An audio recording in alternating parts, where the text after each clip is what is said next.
गर्मजोशी से आपका स्वागत है हमारे अबंडेंट लाइफ टेलीविजन प्रोग्राम में। एक बार फिर से मेरे दोस्तों, मुझे भरोसा है कि जो संदेश मैं आपको दे रहा हूं वो आपके लिए आशीष हैं। कृपया मेरा व्हाट्सएप नंबर नोट कीजिए जो अभी स्क्रीन पर आ रहा है। इसके द्वारा आप मुझे अपना फीडबैक, अपनी सलाह और साथ ही अपने प्रार्थना निवेदन बताइए। हम आपके लिए प्रार्थना करेंगे और आपको इत्तला करेंगे। इस समय मेरे संदेश का शीर्षक है परमेश्वर को परखने के कारण समस्याएं। चलिए इस शीर्षक को मैं संदर्भ में रखता हूं। जानते हैं, अभी हम लेंट के 40 दिनों से जा रहे हैं और हम मनन कर रहे हैं यीशु मसीह का दुख उठाना और यीशु मसीह की परीक्षाएं, जैसे वो आगे बढ़े कि अपना क्रूस उठाए और उसे पूरा करे। जैसे यीशु आगे बढ़ रहे थे कि अपने क्रूस को पूरा करें, वो तो बहुत सी परीक्षाओं में से होकर गए थे। अब ये सारी परीक्षाएं इसीलिए बनी कि यीशु को क्रूस से दूर कर दिया जाए, कि क्रूस को पूरा करने के उसके उद्देश्य को नाश कर दे। तो प्यारे दोस्तों, जैसे हम अपने मसीह जीवन में आगे बढ़ते चले जाते हैं, हमारा ये पूरा मसीह जीवन अपने आप में हमारा क्रूस है। यीशु ने मत्ती अध्याय 16 वचन 24 में कहा, यदि कोई मेरे पीछे आना चाहे तो अपने आप का इनकार करे और अपना क्रूस उठाए और मेरे पीछे हो ले। अपना क्रूस उठाए। आज बहुत से विश्वासी इस बात को नहीं समझते हैं कि उनका क्रूस किस बारे में है। एक बात बहुत से विश्वासी लोग सोचते हैं कि उनके व्यक्तिगत जीवन में जो दुख है ये उनका क्रूस है। नहीं, हमारे व्यक्तिगत जीवन में समस्याएं, मुश्किलें और दुख हैं, ये हमारा क्रूस नहीं है। हमारा क्रूस क्या है? यीशु मसीह के लिए जीना ही हमारा क्रूस है। परमेश्वर के वचन के अनुसार जीना ही हमारा क्रूस है। यीशु ने हमें जो सेवकाई दी है उसे पूरा करना, यही हमारा क्रूस है। तो जैसे हम आगे बढ़ते हैं कि अपने क्रूस को पूरा करें, तो हम भी उन्हीं परीक्षाओं का सामना करेंगे जिनका यीशु मसीह ने किया था। तो आज हम देखेंगे एक परीक्षा जिसका यीशु ने सामना किया। ये तो मत्ती अध्याय 4 में बताया गया है, वचन 5 से 7 में। तब इब्लिस उसे पवित्र नगर में ले गया और भवन के कंगूरे पर खड़ा किया और उससे कहा, यदि तू परमेश्वर का पुत्र है तो अपने आप को नीचे गिरा दे, क्योंकि लिखा है, वो तेरे विषय में अपने स्वर्गदूतों को आज्ञा देगा कि वे तुझे हाथों हाथ उठा लेंगे, कहीं ऐसा न हो कि तेरे पाँव में पत्थर से ठेस लगे। यीशु ने उससे कहा, ये भी लिखा है, तू प्रभु अपने परमेश्वर की परीक्षा न कर। यहाँ पर संदर्भ क्या है? शैतान ने यीशु से कहा कि तुम इस भवन के कंगूरे से नीचे कूदो, परमेश्वर तुझे थाम लेगा, परमेश्वर तेरी रक्षा करेगा। तेरे स्वर्गीय पिता ने तुझसे प्रतिज्ञा की है कि तेरे पाँव में पत्थर से ठेस न लगे। दोस्तों, यदि यीशु उस भवन के कंगूरे पर से नीचे कूद जाते, एक तो उसकी हड्डियां टूट जाती या फिर वो मर जाते। यही तो वो परीक्षा थी, परमेश्वर को परखने की परीक्षा।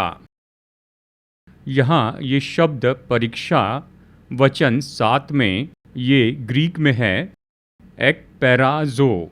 इसका मतलब परमेश्वर को परखना नहीं, पर इसका अर्थ है परमेश्वर को जांचना। यीशु ने कहा कि तुम्हें कभी अपने परमेश्वर को जांचना नहीं है।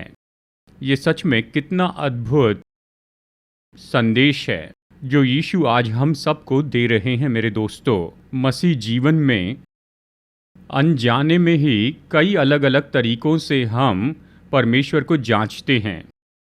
जब हम परमेश्वर को जांचते हैं तो केवल इतना ही नहीं कि हम परमेश्वर को बहुत पीड़ा देते हैं, दुखी करते और साथ ही क्रोधित करते हैं, और उसी के साथ हम खुद भी बहुत सी समस्याओं में पड़ते हैं। तो मसीह जीवन में हमें क्या करना चाहिए? जैसे हम अपना क्रूस उठाते हैं, जैसे हम अपने मसीह जीवन में आगे बढ़ते हैं, इसे गौर से सुनिए। परमेश्वर को कभी न जांचे, परंतु परमेश्वर पर भरोसा रखें। मैं आपको बहुत सी बातें बताऊंगा, कैसे बिना जाने ही हम बहुत से अलग तरीकों से परमेश्वर को जांचते हैं। मैं आपको 3 अलग-अलग बातें बताता हूँ। नंबर 1, हम परमेश्वर को जांचते हैं कि क्या वो हमारी रक्षा करने में हस्तक्षेप करते हैं। शैतान यीशु की इसी के द्वारा परीक्षा करने की कोशिश कर रहा था। उसने कहा, भवन के कंगूरे से नीचे कूद जा, क्योंकि तुम्हारे स्वर्गीय पिता ने तुमसे प्रतिज्ञा की है कि वो तुम्हें थाम लेगा, वो तुम्हारी रक्षा करेगा और तुम्हारा पैर जमीन से न टकराएगा। सच में ये तो कोटेशन है भजन संहिता 91 वचन 11 से। ये प्रतिज्ञा है। तो शैतान ने कहा, इसकी कोशिश करो, इसे तुम जांच के देखो। देखिए, ये तो शैतान की ऐसी बहुत बड़ी युक्ति थी कि यीशु को नाश करने की कोशिश करें। कहिए कि यीशु ने अपने स्वर्गीय पिता की परीक्षा की होती कि कूदकर ये देखे कि क्या स्वर्गीय पिता उसकी रक्षा करने के लिए हस्तक्षेप करते हैं। तो यीशु नीचे ज़मीन पर गिर जाते और उसकी हड्डियां टूट जाती। शायद उसका सिर पत्थर से टकराता और मर जाते। यानी इस तरह यीशु मसीह मर जाते। गौर से सुनिए। फिर ये सारी प्रतिज्ञा किसके बारे में है? भजन 91 वचन 11। गौर से सुनिए। यदि यीशु किसी पहाड़ से गिरते, भवन के कंगूरे से ऐसे ही अकस्मात, तो पिता ने उसकी सुरक्षा की होती। लेकिन यीशु अगर ये परखने के लिए कूदते कि क्या ये प्रतिज्ञा सच है, तो परमेश्वर काम नहीं करते, क्योंकि ये जांचा जाना है। वाह दोस्तों, हमें सावधान रहना चाहिए। मैं आपको बहुत सी बातें बताऊंगा। चलिए मैं आपके लिए पढ़ता हूँ मरकुस अध्याय 16 वचन 18। सांपों को उठा लेंगे और यदि वे प्राणनाशक वस्तु भी पी जाए तो भी उनकी कुछ हानि न होगी। यीशु अपने चेलों को भेज रहे थे कि परमेश्वर के राज्य के सुसमाचार की घोषणा करे, कि वो बीमारों को चंगा करे और दुष्टात्माओं को निकाले।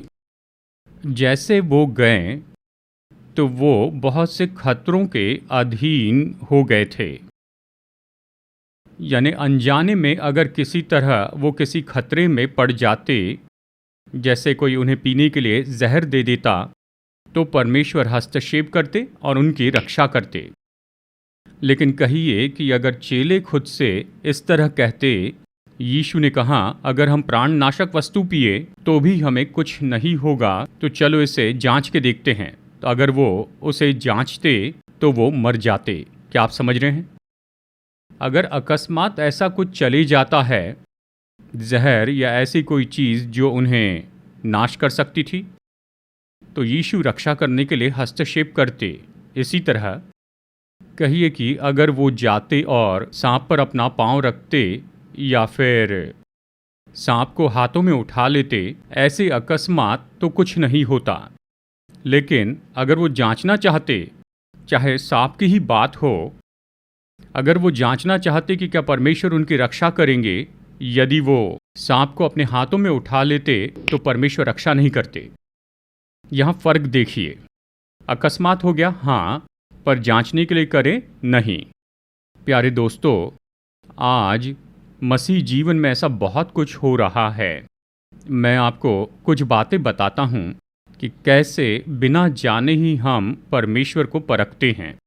इन्हें लिख लीजिए, क्योंकि ये बहुत महत्वपूर्ण हैं। एक बात है जिसके द्वारा विश्वासी आज परमेश्वर को परख रहे हैं, और वो है जब लोग बीमार हो जाते हैं तो वो दवाइयाँ नहीं लेते हैं, पर परमेश्वर को परखते हैं कि क्या परमेश्वर उन्हें चंगाई देंगे।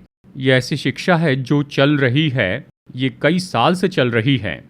कुछ ऐसे पास्टर और प्रचारक हैं जो प्रचार करते हैं कि जब आप बीमार होते हैं तो कभी दवाइयाँ नहीं लेना, केवल विश्वास से चंगाई के लिए प्रार्थना करना।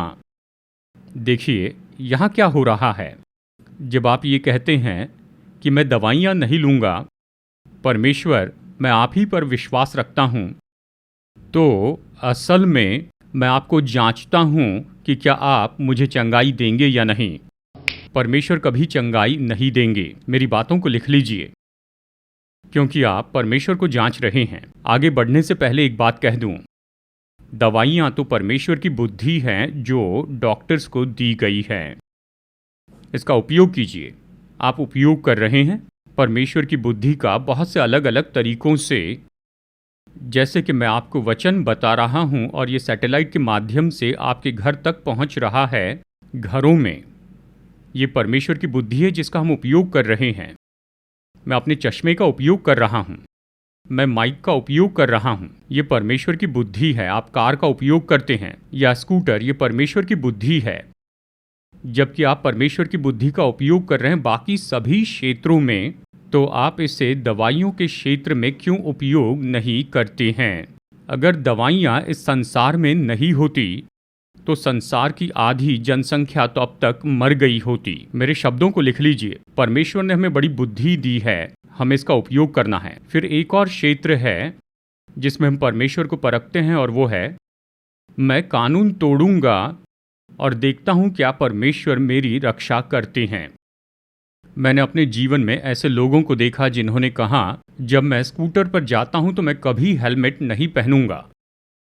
क्यों? क्योंकि परमेश्वर पर भरोसा है कि वो मेरी रक्षा करेंगे। परमेश्वर आपकी रक्षा नहीं करेंगे। मैंने उन्हें गिरते हुए देखा है, चोट लगते हुए, सिर पर चोट लगी है। कानून कहता है 40 किलोमीटर की रफ्तार से ज़्यादा रफ्तार में न चलाएं। यदि 1 घंटे में 120 किलोमीटर की रफ्तार से गाड़ी चलाए कि ये जांचूं कि क्या परमेश्वर मेरी रक्षा करेंगे। परमेश्वर आपकी कभी रक्षा नहीं करेंगे। परमेश्वर को परखने का तीसरा तरीका है, और बहुत से प्रचारक और पास्टर इसे बताते जा रहे हैं। ये बहुत ही खतरनाक है, और वो है अपनी भेंट देने के द्वारा परमेश्वर को परखना ताकि वो हमें आशीष दे। ये हम हमेशा देखते हैं। हमारी सेवकाई में अपना बीज बोइए, हमें डोनेशन भेजिए, ये कंट्रीब्यूशन भेजिए, परमेश्वर आपको आशीष देंगे। ये वचन के विरुद्ध में है।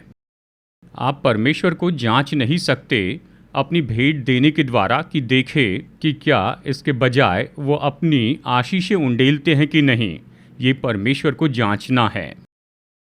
यहाँ तक कि विश्वासी, अगर आप चर्च में ऑफरिंग दे रहे हैं तो दूसरा मकसद मत रखिए कि सोचे क्योंकि मैं ये ऑफरिंग दे रहा हूँ मैं चाहता हूँ कि परमेश्वर मुझे आशीष दे। नहीं, अगर आप महीने के दशवांश देते हैं तो इसे दे धन्यवाद के रूप में, लेकिन अपेक्षा मत कीजिए कि परमेश्वर इसके बदले आपको आशीष दे। अपनी भेंटों को देना मेरे प्यारे दोस्तों, ये सराहना के कारण है। धन्यवाद देना ये नहीं कि आशीषों को प्राप्त करें ऑफरिंग देने के बाद में। आप सावधान रहिए। प्रचारक आपको जो ये युक्तियां बताते हैं उनमें न फंसें कि हमारी सेवकाई में बीज बोए प्रभु आपको आशीष देंगे। नहीं, ये परमेश्वर को परखना है। परमेश्वर को ये पसंद नहीं है, वो दुखी होते हैं। तो इसके बारे में सावधान हो जाइए। एक और तरीका है जिससे हम परमेश्वर को जांचते हैं। हम बहुत ज़्यादा प्रार्थना करते हैं ताकि परमेश्वर को अभी काम करने लगाएं। कई साल पहले मैं जवानों के एक कन्वेंशन में था और फिर अचानक अवश्य ही मुझे प्रचार करना था। भारी बारिश हुई। हम सब वहाँ पर डायस पर बैठकर प्रार्थना करने लगे, लेकिन एक पास्टर उस भारी बारिश में वहाँ पर गए, अपने हाथ स्वर की ओर उठाकर इस तरह कहने लगे, परमेश्वर कृपया अभी इस बारिश को रोक दीजिए। वो परमेश्वर को आज्ञा देने लगे थे। जितना ज़्यादा उन्होंने प्रार्थना की उतनी ज़्यादा जोरों से बारिश होने लगी। वाह! कई बार जब हम प्रार्थना करते हैं तो हम परमेश्वर के हाथ को मरोड़ कर ये कहना चाहते हैं, तुम्हें अभी काम करना होगा, अभी उत्तर देना होगा, अभी आशीष देनी होगी। दोस्तों, प्रार्थना परमेश्वर को आज्ञा देना नहीं है। प्रार्थना परमेश्वर से विनती करना है। प्रार्थना तो परमेश्वर की दया को बुलाना है। प्रार्थना में हमें कभी परमेश्वर को आज्ञा नहीं देनी चाहिए। हम कौन हैं? वो जैसे चाहे वैसे काम करेंगे, वो काम करना जानते हैं। हम क्यों उसे बताएं कि कैसे काम करें? ये ऐसे कुछ तरीके हैं जिसके द्वारा हम मसीह जीवन में परमेश्वर को जांचते हैं। नंबर 1, उसे जांचते हैं अपनी बीमारी में दवाइयाँ लिए बिना ही कि क्या वो चंगाई देंगे। दूसरी बात, कानून तोड़ने पर कहते हैं चलो देखता हूँ क्या प्रभु रक्षा करते हैं। नंबर 3, अपनी भेंटें देकर उसे परखते हैं कि क्या बदले में वो हमें आशीष देंगे। ऐसा कभी मत कीजिए। नंबर 4, बहुत ज़्यादा प्रार्थना करते हैं ताकि परमेश्वर को अभी काम करने लगाए जिस तरह से हम चाहते हैं कि वो करें। ये मत कीजिए, ये परमेश्वर को परखना है। तो प्यारे दोस्तों, ये बहुत ही महत्वपूर्ण कारण है। चलिए आगे बढ़ते हैं। हम ये कहने के द्वारा परमेश्वर को परखते हैं क्या परमेश्वर हमारे मध्य में हैं। निर्गमन अध्याय 17 वचन 7, और मूसा ने उस स्थान का नाम मस्सा और मरीबा रखा क्योंकि इस्राएलियों ने वहाँ वाद विवाद किया था और यहोवा की परीक्षा ये कहकर कि क्या यहोवा हमारे बीच है या नहीं। वो कुड़कुड़ाने के द्वारा परमेश्वर को परख रहे थे। कह रहे थे क्या परमेश्वर हमारे बीच है या नहीं। यहाँ पर कहानी क्या थी, वो एक जगह पर आए, वहाँ पानी की बड़ी कमी थी। जान लीजिए ये तो जंगल था, रेगिस्तान था, वहाँ हर जगह पानी नहीं मिलता है। तो वे प्यासे थे और वो परमेश्वर के विरुद्ध शिकायत करने लगे, मूसा को बताने लगे। और वो अपने आप में ये कह रहे थे क्या परमेश्वर हमारे बीच है या नहीं। दोस्तों, इससे परमेश्वर बहुत ही दुखी हुए होंगे। कुछ भी हो, परमेश्वर ने उन्हें मिस्र में से छुड़ाया था। जंगल में बहुत अलग अलग तरह से उनकी अगुवाई की। जब वो भूखे थे तब उन्हें भोजन दिया, दिन रात उनकी रक्षा की। परमेश्वर ने उन पर दया की थी। और यहाँ पर ये परिस्थिति आती है जहाँ कुछ समय के लिए वहाँ पर पानी की कमी थी। तो इजरायली लोगों ने क्या किया, अपनी अधीरता में उन्होंने अपने अंदर इस तरह की बात की क्या परमेश्वर हमारे बीच है या नहीं। जानते हैं क्या परमेश्वर उन्हें प्यास के कारण मार देना चाहते थे। क्या वो जल्दी या देरी से उनके लिए पानी नहीं देते, वो देते। वो क्यों इतने अधीर हो गए। इस अधीरता में उन्होंने कहा क्या परमेश्वर हमारे बीच में है। इससे परमेश्वर बहुत ही दुखी हुए होंगे। प्यारे दोस्तों, मसीह जीवन में हम यही तो करते हैं। जब हमारे जीवन में कोई कमी होती है, जब कोई चीज़ नहीं आती, हम परमेश्वर की उपस्थिति पर संदेह करते हैं, कहते हैं क्या परमेश्वर हमारे साथ हैं या नहीं। देखिए, जब हम समस्या का सामना करते हैं और अगर वो हल नहीं होती है, शायद उसके लिए कुछ समय लग रहा है, तो हम फिर से कहते हैं क्या परमेश्वर मेरे साथ है, क्या वो मेरे साथ हैं या नहीं। कई बार मसीह जीवन में हम बड़ी हानि का सामना करते हैं, चाहे पैसा हो, संपत्ति हो या जो भी हो, या फिर हमारे जीवन में किसी प्रियजन को खो देना। हम उस व्यक्ति से इतना प्रेम करते हैं लेकिन फिर अचानक असमय मृत्यु हो जाती है। तो हम यही सवाल पूछते हैं क्या परमेश्वर मेरे साथ हैं या नहीं। यदि परमेश्वर मेरे साथ हैं तो क्या मुझे ये घटी होगी। यदि परमेश्वर मेरे साथ हैं तो फिर क्या ये समस्या होती। यदि परमेश्वर मेरे साथ हैं तो क्या मैं इस हानि में से होकर जाऊंगा।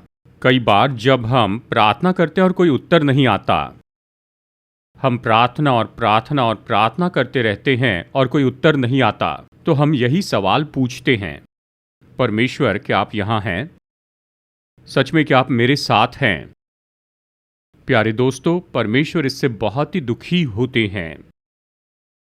जानते हैं, चाहे ये कोई कमी घटी हो या फिर समस्या हो या किसी को खो देना या प्रार्थना का उत्तर न पाना, परमेश्वर अपने समय में काम करेंगे। 100 में से 99 बार तो निश्चय ही वो तो जल्दी या फिर देरी से काम करेंगे कि हमें दे दें वो आशीष जो हम चाहते हैं, और उस समस्या को हल कर देंगे। हमें बल देंगे जैसे हम हानि से जाते हैं, या वो हानि को फेर देंगे, और यहाँ तक कि हमारी प्रार्थनाओं का उत्तर देंगे। हमें बस यही करना है कि प्रभु पर भरोसा रखें। जल्दी या देरी से वो उसे ज़रूर करेंगे। लेकिन जब हम कहते हैं परमेश्वर क्या आप मेरे साथ हैं, तो हम प्रभु के प्रेम पर संदेह करते हैं। हम परमेश्वर की उपस्थिति पर संदेह करते हैं। हम परमेश्वर के प्रयोजन पर संदेह करते हैं। परमेश्वर कभी भी हमें कमी घटी में नहीं रखेंगे, वो तो हमें ज़रूर देंगे। चलिए यहाँ पर मैं और कुछ जोड़ता हूँ। 100 में से 99 बार तो परमेश्वर जल्दी या देरी से काम करेंगे, लेकिन वो जो 1% है उसमें क्या होता है, हम में से बहुत से लोगों के जीवन में ये कमी तो हमारे जीवन भर बनी रहने वाली कमी होती है, वो कभी पूरी नहीं होगी। तो फिर क्या होता है, परमेश्वर हमें बल देंगे, अनुग्रह देंगे कि उसका सामना करें और उसे सहते जाएं, चाहे वहाँ पर वो कमी है, पर जीवन में आगे बढ़ते जाएं। गौर कीजिए, हमारा जीवन तो उस एक कमी जिसका हम सामना कर रहे हैं उससे बहुत बढ़कर है। वो कमी तो शायद एक होगी, लेकिन हमारे आसपास 99 आशीषें हैं। उन आशीषों का आनंद उठाए और परमेश्वर का अनुग्रह मांगे कि आपको बल दे और आप जीवन में आगे बढ़ते जाए विजयी रूप में, उस घटी के बावजूद जो हमेशा रहेगी आप में और मुझ में। देखिए, इसी संदर्भ में प्रेरित पौलुस फिलिपियो अध्याय 4 वचन 13 में कहता है, जो मुझे सामर्थ्य देता है उसमें मैं सब कुछ कर सकता हूँ। और तीसरी बात, हम ये कहकर परमेश्वर को परखते हैं, क्या परमेश्वर की विश्वास योग्यता अभी भी है या नहीं। मैं आपके लिए पढ़ रहा हूँ निर्गमन अध्याय 32 वचन 1। जब लोगों ने देखा कि मूसा को पर्वत से उतरने में विलंब हो रहा है, तब वे हारून के पास इकट्ठे होकर कहने लगे, अब हमारे लिए देवता बना जो हमारे आगे आगे चले, क्योंकि उस पुरुष मूसा को जो हमें मिस्र देश से निकाल ले आया है, हम नहीं जानते कि क्या हुआ। देखिए, यहाँ पर क्या हो रहा था, इस्राएल के लोग तो परमेश्वर की विश्वास योग्यता को परख रहे थे। 40 दिन बीत गए, मूसा सिनै पर्वत पर है, उसका कोई पता नहीं, परमेश्वर का कोई पता नहीं। 40 दिन बीत गए और फिर अचानक वो ये कहकर परमेश्वर को परखने लगे, क्या परमेश्वर अभी भी हमारे लिए विश्वास योग्य हैं। और फिर उन्होंने अपने आप में यही कहा कि चलो अपने लिए सोने का बछड़ा बना ले कि वो हमारे आगे आगे चले, ताकि ये बछड़ा हमारे लिए विश्वास योग्य रहे कि इस जंगल में वो हमारी अगुवाई करे। ये तो पाप था। इतने साल में परमेश्वर की विश्वास योग्यता को वो भूल बैठे और केवल परमेश्वर उनके सामने प्रकट नहीं हुए, इसलिए अब वो कह रहे थे चलो सोने का बछड़ा बना ले और परमेश्वर की विश्वास योग्यता को दे दे इस सोने के बछड़े को। परमेश्वर झूठी उपासना से बहुत ही क्रोधित होते हैं, और जब इस्राएली लोगों ने उस पशु की विश्वास योग्यता के ऊपर विश्वास किया, परमेश्वर क्रोधित हो गए। इसमें और भी बहुत ज़्यादा है। अगर आप वचन 8 पढ़ते हैं, इस्राएली लोगों ने कहा था कि ये सोने का बछड़ा तो यहोवा ही है, इसने तो परमेश्वर के दिल को तोड़ दिया होगा। गलत बुतों से मैं तो घृणा करता हूँ और तुम उन बुतों को ले रहे हो और कह रहे हो कि ये बुत तो यहोवा है। हम जानते उसके बाद क्या हुआ, परमेश्वर बहुत क्रोधित हुए। प्यारे दोस्तों, मसीह जीवन में हम बहुत सावधान हो जाएं। हमें कभी भी परमेश्वर की विश्वास योग्यता को परखना नहीं है, चाहे वो जैसे हम चाहते हैं वैसे हमारे सामने प्रकट न हो, चाहे वो हमारे जीवन में काफ़ी समय तक चुपचाप ही रहे, चाहे जैसे हम चाहते हैं उस तरह से वो हमारी प्रार्थनाओं का उत्तर न दे रहे हो। पर एक बात की शाश्वती मैं आपको देता हूं दोस्तों, वो ये है, परमेश्वर की विश्वास योग्यता हमें कभी नहीं छोड़ेगी। ऐसे दिखाई देगा कि वो वहां पर नहीं है, लेकिन नीचे में निश्चय वो वहां पर है। परमेश्वर का प्रेम तो हमेशा वहां पर है। मैं प्रतिज्ञा करता हूं, भजन 111 वचन 5, उसने अपने डरवैयों को आहार दिया है, वो अपनी वाचा को सदा तक स्मरण रखेगा। इन वचनों को देखिए, परमेश्वर हमेशा उस वाचा के बारे में स्मरण रखेंगे जो उसने हमसे बांधी है यीशु मसीह के द्वारा, नए नियम की वाचा। इस नए नियम की वाचा में परमेश्वर कहते हैं मसीह में मैं तुम्हारा परमेश्वर होऊंगा।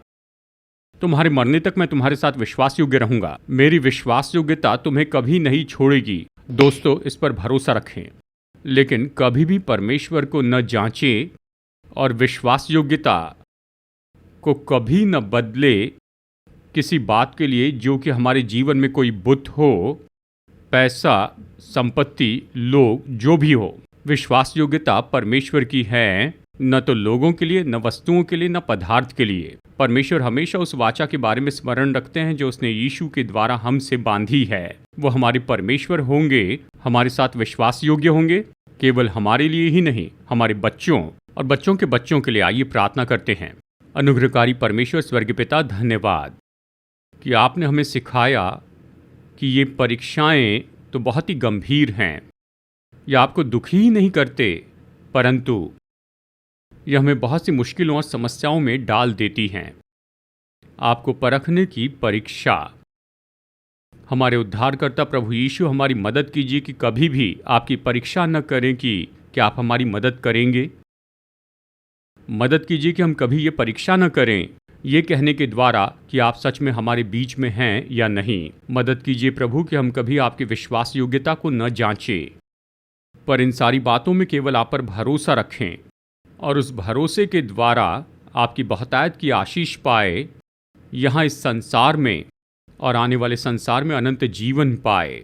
वचन पर आशीष दीजिए। आपके लोगों को वचन को सौंपते हैं और आपके बहुमूल्य हाथों में हमारे उद्धारकर्ता और प्रभु यीशु के नाम में मांगते हैं, आमीन। हमारे उद्धारकर्ता प्रभु यीशु मसीह के नाम में आप सभी लोगों को अभिवादन। दोस्तों, कृपया कर आप इस वीडियो को देखिए जो हमारी सेवकाई के बारे में पूरा विवरण देता है। ये सेवकाई तो स्थापित की गई है हैदराबाद, भारत में, और हम 6 महान सेवकाइयों में जुड़े हैं। नंबर 1, मैं टीवी पर आता हूं और 5 भाषाओं में वचन का प्रचार करता हूं, इंग्लिश, हिंदी, तमिल, मलयालम और तेलुगु में। लाखों लोग इन संदेशों को सुन रहे हैं और वो उद्धार पा रहे हैं और विश्वासी अपने विश्वास में बल पा रहे हैं। और हमारी दूसरी सेवकाई है प्रचार की सेवकाई, जहां मैं बहुत सी जगहों पर जाता हूं, केवल भारत में ही नहीं लेकिन विदेशों में भी। और इस प्रचार की सेवकाई के द्वारा सभी चर्च के विश्वासी परमेश्वर के वचन के द्वारा बल पाते हैं। हमारी तीसरी सेवकाई तो पास्टर्स के लिए कॉन्फ्रेंस हैं। हर साल हम पास्टर्स के लिए 2 कॉन्फ्रेंस करते हैं। लगभग 130 पास्टर्स आते हैं, सभी अलग अलग प्रोटेस्टेंट चर्च से, और 4 दिनों तक हम उन्हें मसीह सेवकाई के अलग अलग दृष्टिकोण के बारे में ट्रेनिंग देते हैं। हम उनकी यात्रा का खर्च चुकाते हैं, रहने खाने की सुविधा देते हैं, हम उन्हें किताब भी देते हैं और साथ ही हम उन्हें नए कपड़े भी प्रदान करते हैं जैसे वो अपने घर लौटते हैं। और चौथी सेवकाई है एमोरी मिशन हॉस्पिटल, जिसके द्वारा हम अद्भुत सेवकाई कर रहे हैं। ऑर्थोपेडिक में, गायनेकोलॉजी और ऑब्स्टेट्रिक्स में बहुत से गरीबों की सेवा करते हैं। हर महीने हजारों गरीब ऐसे मरीज पा रहे हैं बहुत ही उत्तम मेडिकल सहायता इस एमोरी हॉस्पिटल द्वारा। नंबर 5, हमारे 3 अच्छे चर्च हैं जिनके द्वारा हम अच्छी सेवकाई कर रहे हैं और बहुत से लोग अपना जीवन प्रभु को दे रहे हैं। और इन चर्च में प्रभु का वचन प्रचार किया जाता है। ये इन्हें बल देता है और इनकी मदद करता है कि अपने आत्मिक जीवन में बढ़ते जाएं। और हर महीने हम कुछ गरीब परिवारों को ऐसे ही चुनकर उन्हें देते हैं चावल, दाल और दूसरे अनाज। कृपया हमारी सेवकाई के लिए प्रार्थना कीजिए। अगर आप चाहते हैं कि हमारा न्यूज़लेटर पाए जिसका नाम है सीड, तो कृपया अपना पता स्क्रीन पर दिए हुए व्हाट्सएप नंबर पर हमें भेजिए, तो मैं तुरंत ही आपको अपना न्यूज़लेटर भेजूंगा। अगर आप में से कोई हमें कुछ योगदान भेजना चाहता है या एक प्रोग्राम के लिए स्पॉन्सर होना चाहता है, कृपया हमारा QR कोड नोट कीजिए, इसे स्कैन कीजिए और आप हमें ऑनलाइन अपनी भेंट भेज सकते हैं। परमेश्वर आपका आशीष दे, जैसे आप बहुत ही महत्वपूर्ण और कार्यनीति से फलवंत सेवकाई में स्पॉन्सर बनते हैं।